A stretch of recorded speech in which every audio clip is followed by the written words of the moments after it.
What if you could help others to find the power to heal themselves, physically, emotionally, and spiritually?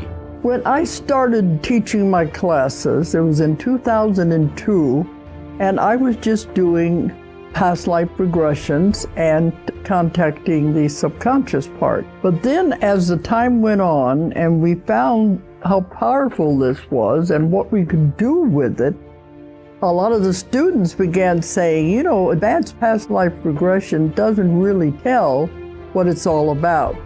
This is so much more than that. We think you should change the name. So it was a few years ago, we decided to change the name to Quantum Healing Hypnosis Technique. Help other people to speak to their higher selves. You can. Dolores Cannon has taught thousands of people from across the world how to use QHHT. Now you can learn her method by going directly to themoreshow.com/QHHT. And don't forget to mention the discount coupon More Talks.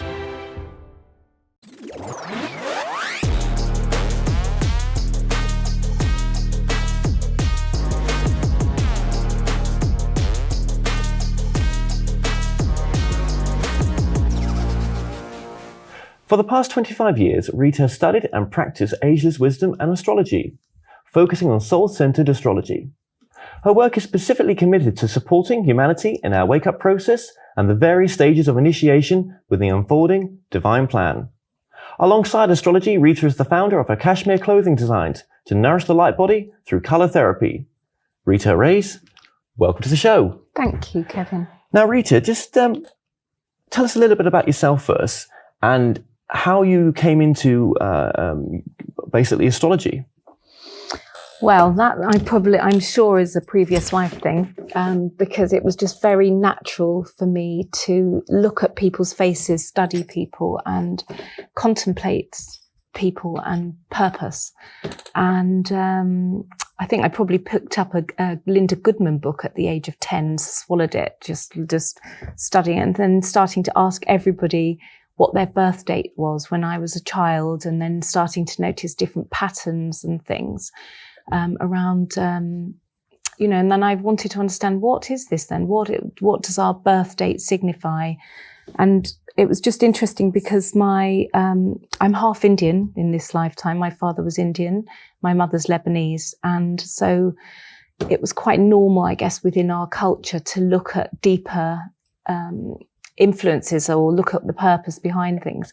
And I think I must have been 7 when my uncle came, who was a palmist, and I was just fascinated to see that the lines on the hand actually do have a significant influence on people, or the other way around. It's a manifestation of what they are. So it just got me studying from being a child. So, I mean, how does astrology work then, for people that don't know too much about it? Okay, well, I would say it's a science in its infancy, and it's only a tool in reality to get a deeper intuition around understanding a person's soul purpose. So in the way that, for instance, the moon governs, even though the moon is recognized to be a dead planet, it still has enough power to move the tides. And it also governs menstrual cycles and all sorts of things from, the gardeners really notice the way that the moon is in relationship to things growing. Yeah. So imagine that that's one planet that's actually a dead planet.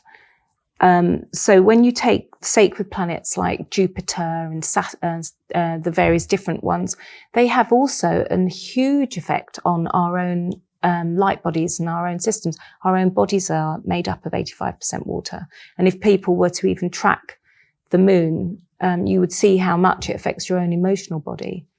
Okay, so with astrology then, how can it help to heal us? How can it help to sort of, fix our problems? Okay, it's a really good question, because the bottom line is, I don't believe that astrology does that. Everybody has to take responsibility within themselves. But what astrology as a tool can do, and esoteric astrology specifically, which is what my in-depth study is about, is that it helps us to actually know ourselves, which is, a really important, very important if we're going to become our full potential, is to know who we are. Yeah. And so what astrology as a tool is the capacity to look at understanding how your vehicle, how your personality expresses, how your emotional body is expressing, how your mental body is expressing, and the different tools that are given to us at the moment that we take our first breath, through the positioning of where the planets are for our soul to express through. And when I use the word soul, Kevin, because that word is bandied about with many people don't really understand what is the soul. From an ageless wisdom perspective or an esoteric astrology perspective, the soul is understood to be the merit that's been accumulated throughout all of our lifetimes as an accumulation of every good deed, word and action. That's actually the light of our soul, which in the planes of consciousness is actually stored energetically as like electronic matrix of light. And so that an esoteric astrologer basically looks at how can we open ourselves to receive this light and actually have the courage to express that amount of magnificence of who we are. So in a reading then, how does it normally work? Will it be like a life reading, or is there smaller sort of readings to do? Or? Good question. You can have all different ways of looking, but in a proper esoteric astrology reading, if you've got the accuracy of knowing the time of your first breath, that's when you receive that enormous imprint into your light body of where the planets were positioned at that moment. From there, the astrologer would look and understand, okay, so where was the position of Mercury? Where was the position of all the different planets? And that starts to give you an overall picture of what it would look like to see if you're living your purpose, basically. And are most people living their purpose? I would say that I'm quite blessed in, I live in Glastonbury and I seem to attract a lot of people in their awakening who are looking. I'd say only probably about 20% of people that come to see me are not living their purpose or not on track with what they've come in to do. So most people that come see you are aligned with what they're supposed to be doing. Yeah, they're in that beginning of that. Right. Definitely. Okay, but you can help them just to make sure and just to sort of validate that they are on the correct path. Yeah, I like to support. That's absolutely right. That I like to support people to get a reflection back, to see where they are in their cycle of their own awakening. And does that work in relationships as well? In relationships, astrology can be an amazing tool to understand the other, because actually our development and our way of evolving is to develop the wisdom and the love and the compassion to be able to put ourselves into a person's shoes and to not take things personally. So imagine in a relationship, which is such a amazing reflection at looking at how much we have the ability to be intimate, as in intimacy, into me I see. So it's every relationship that we have is like a vibrational match to let us have a look at what is it that we need to heal in ourselves in reality. And so by looking at another person's chart, looking at your lover's chart and understanding how that person actually affects you, but also what it is that they're here to do, so that we can see how can we support them to be in their full potential. Well, when you say what they're here to do, I mean, how can you, through just an astrological reading, judge what they're here to do? I mean, are we talking about just on a very basic level, like communication or, business or, how would you describe it? So let's see. Say, for instance, like just from the little I know of your chart this morning when I asked you what time you were born, is that I understand that one of your key gifts is about communication, but another part is this incredible level of sensitivity, and that you love nurturing people. In fact, you probably love cooking, and if you ever got time to do it, but you'll be somebody who is very sensitive and loves to nurture. So that sensitivity though, because when you're around abrasiveness, it could make you feel like closing.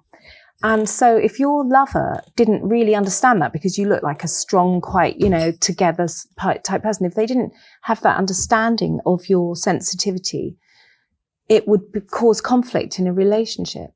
So it's through looking at the person's whole chart and then giving insight to both people, to both couple, in the relationship. But you can't fix some couples, can you? For example, some relationships, well, be it couples or be it business relationship, it's still a sort of marriage relationship as such. If two people are totally incompatible, will that come through on the chart as well? It definitely is noticeable, but sometimes the incompatibility is fascinating for me to see that often that people have a soul connection with each other, and there's like a silent meeting in the soul. That doesn't mean it's going to last, though, does it? Well, no, but there's another level where, for instance, they might not be at all compatible on a personality level. Like my lover, my beloved that died from a road traffic accident, we could really meet in that place of absolute silence in the soul. That was just one of the most beautiful meetings I've had. But on a personality level, we absolutely rubbed up against each other and challenged each other all the time. But that's part of the polishing of each one of us individually to become brilliant jewels, radiant jewels. And so, it's not really, as an astrologer, I wouldn't necessarily look at a person and then say, oh, this couple are compatible or not compatible. What I would be looking at is, what's the purpose of this relationship? That if we started our relationships and ended our relationships like that, then we would have a lot of grace. Do we go in our relationships with the right expectations, do you think? Well, no, mostly we come in with quite a self-centered projection of what we're looking to complete us. And so this whole, unfolding that's happening for humanity is about all of us coming home to our heart and coming into our own alchemical marriage within, which is where we feel so complete and so connected to source that we're not looking for another to complete us, but we're looking to share that connection with source with another. Okay. And that, can you imagine the difference of a relationship? Well, on so many levels as well. It would make a huge difference just overnight. So we're going to get more into that, Rita, after the break. So Stay tuned and we'll be right back to talk with Rita after the break.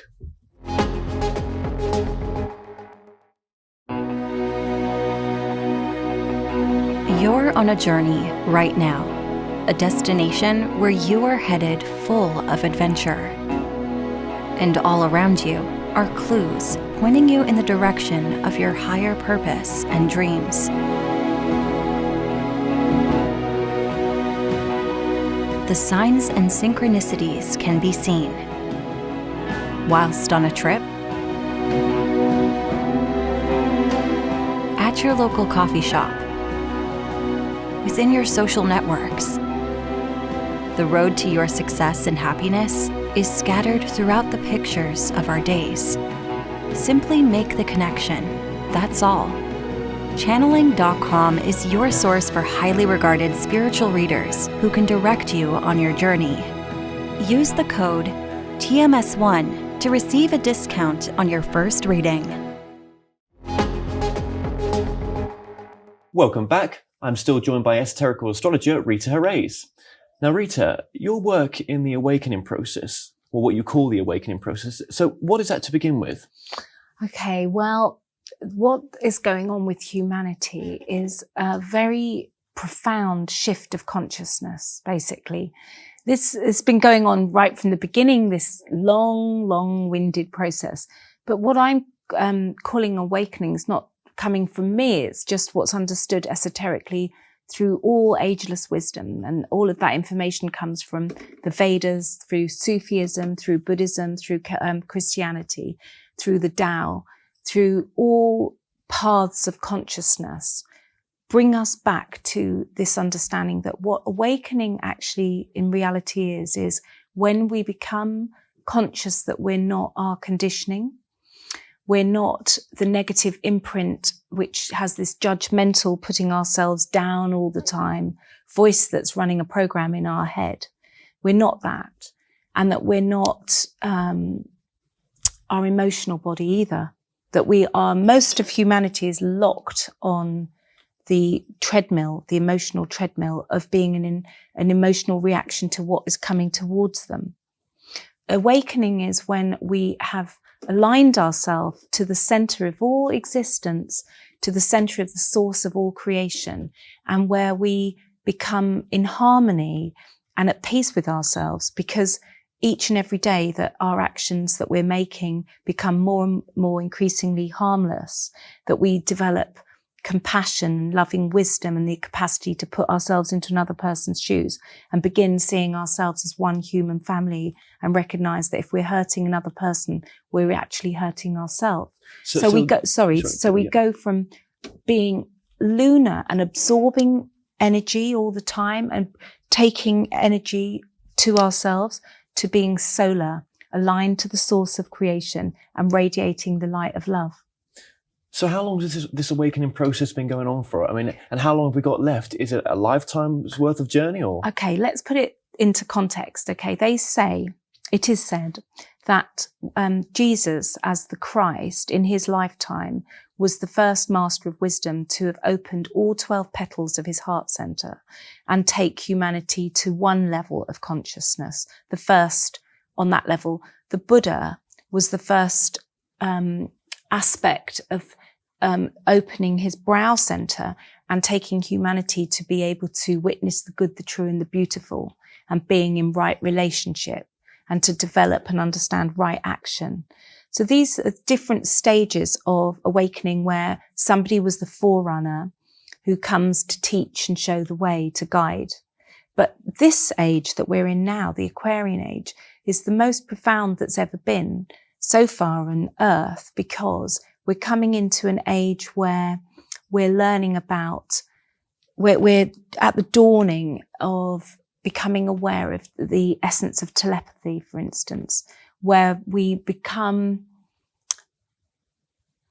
clearer of understanding that if we have anything that we think secret and that we want to keep hidden and masked, we're not going to be able to be in this telepathic state of oneness, open and transparent. Okay. So would you say though that this is a lifetime course of change, or is it specific just for the next few years? No, it's from the beginning of humanity's incarnation on Earth to now. But this is the first time that the human family are coming into this degree of awakening where the brow center is beginning to open on a collective level.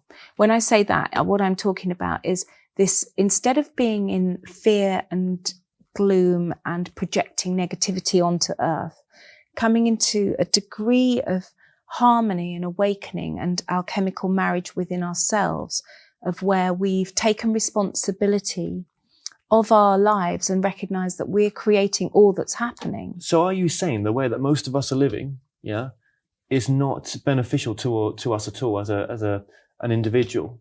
I'm not saying that. I'm saying that it's a progress. It's an evolutionary process that up until now, humanity hasn't been awakened.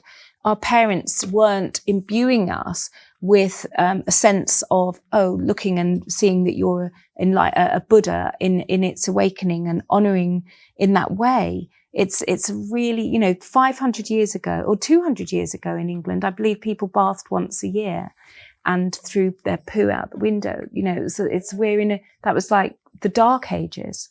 There's a huge transformation that's happening of consciousness now, where as we center, as we align to the source of all creation, as we actually take responsibility for our actions and stop behaving in this victim consciousness of feeling that it's an us and them situation. Right. But are you saying then that this awakening, are we all going to be a lot happier? Are we going to be happier now? What if we do to be happier, and for the awakening to have taken place? Okay, it's really important you're asking that. The bottom line of what awakening is awakening to feel peaceful, to come into an atonement with ourselves, because of our own actions on daily level. So that happiness arises from feeling like not only have we done our best, but we're actually making a difference in our lives. We're creating the earth in the way that we would love to see it. We're not looking for somebody outside of ourselves to do it for us.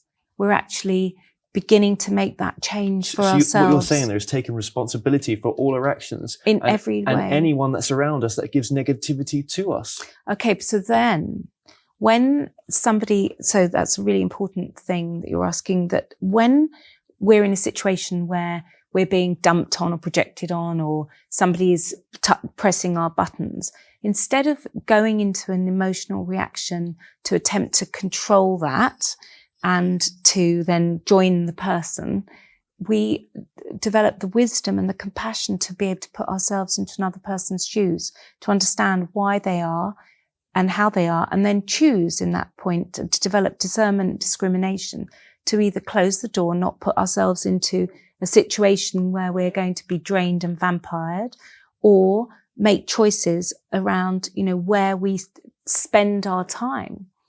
And what happens with people when they're awakening is that they start to meet their own soul family who recognize them and support them to be the light that they are, because they're not in the spirit of competition. Soul family, like we all have had in previous lives, trainings and been drawn to doing perhaps certain prayers or mantras, or developing certain circuits within our being. And when we meet people who have had that similar training, we recognize, this person has an absolute exact resonance with me, or I really see myself in this person. And with soul family, it tends to, or what the Buddhists call the Sangha, what tends to happen is we have people that, instead of being in this energy of competition with you, want to support you to live your fullest potential. Right. So what is our fullest potential that we could become in this lifetime if we take on board what you're saying, and that there's this incredible transformation taking place now, has been taking place, and will keep taking place? It's very, very simple. It's to just be resting in that place that's beyond the mind, in a place of deep, deep, deep rest that gives a feeling of expansion and space within the body. And through that comes incredible bliss. And incredible openness to your potential as well. And then that expresses in all different ways. But how do we do that, though? Be so centered in a world that's just turbulent. So turbulent. We've got the bills to pay. We've got job losses. If I bring that back to myself, okay, because I can speak from my own experience. I've got 4 children, single parent. Oldest is 28, youngest is 9. I watched my partner leave his body from a road traffic accident. My daughter was 5 months old. I was there, single, 4 kids. I was running my own cake business at the time. It was an intense period of my life. And what gave me the strength to not only transform everything, but just continue to be in bliss, was knowing that everything is part of an unfolding, beautiful, exquisite divine plan. And I trust that, not from a devotional point of view that's blind faith, but from a deep level of inner knowing, to see and be able to witness the good, the true, and the beautiful in every situation. And the more that I drink from the source of existence, the more inspiration. That's, like, for instance, with my paintings that are an expression of my own inner meditation, the amount of energy that I've got each and every day to hold workshops, to support people, and run a business. You are the proof. You are the proof. I feel that I am on that level. So you're not talking about a belief that you got, are you? You don't like that word, do you? No, I don't. So what do you call it? It's more a deep knowing, and not just and it's not a truth for me, because there are 1,000. If you took a ball or a sphere, and there are all different paths to lead to the center of that ball, and all of them are truths. I'm not saying that I know more than anybody else. Awakening is self-realization, and truth has a resonance. And why are we not here to work on our emotions, when a lot of people, that have come on this show say that, this whole planet's you're here to learn emotions? Okay, I'm not saying just very briefly. Okay, it's about being able to liberate ourselves from being held and driven by our emotions and run by the emotional body, because that's a plane of samsara or illusion. And it's where we take things personally, and then we drop into the area of blame and you've done that to me, and it's where we get lost, because it's the astral plane. The emotions corresponds to the astral plane. My life is committed to being in alignment with the plane of the soul. Right. So I suppose your message, if I sum it up properly, is no matter what's going on in your life, no matter what problems you've got, you can create anew at any time and become a wonderful and glorious person and live your true bliss. And to add to that, I would say that actually we already are that. It's just that we have to remember it. It's a divine remembrance. It's through de-stressing that we come home to this divine remembrance that we are actually innocent and beautiful. And we can all take this and go on this new journey of this new wonderful awakening that you're talking about. Well, all I can say to that is that we are actually the ones that we've been waiting for. That it's not somebody outside of ourselves that's going to create the change. But not everyone's going to go on that journey, are they? Everyone is on a journey. We're in different stages of our development. The Bodhisattva vow from the Buddhist understanding is that until all beings are enlightened, that we keep coming back to be in service to humanity. And that's how I see myself, is that I love to be in service. And one of those services is your clothes as well that you do. Yeah, it is actually. And for a long time, I was thinking, gosh, is this deep enough to be just doing clothing? But I've created a collection of clothes which are inspired by high frequency colours, colour therapy, and are based on they're very nourishing to the skin and to the etheric field, and they're beautiful, exquisite cashmere. Well, Yeah, Rita, I love doing thank you it. so much for joining us today. It's been a complete pleasure. Thank you.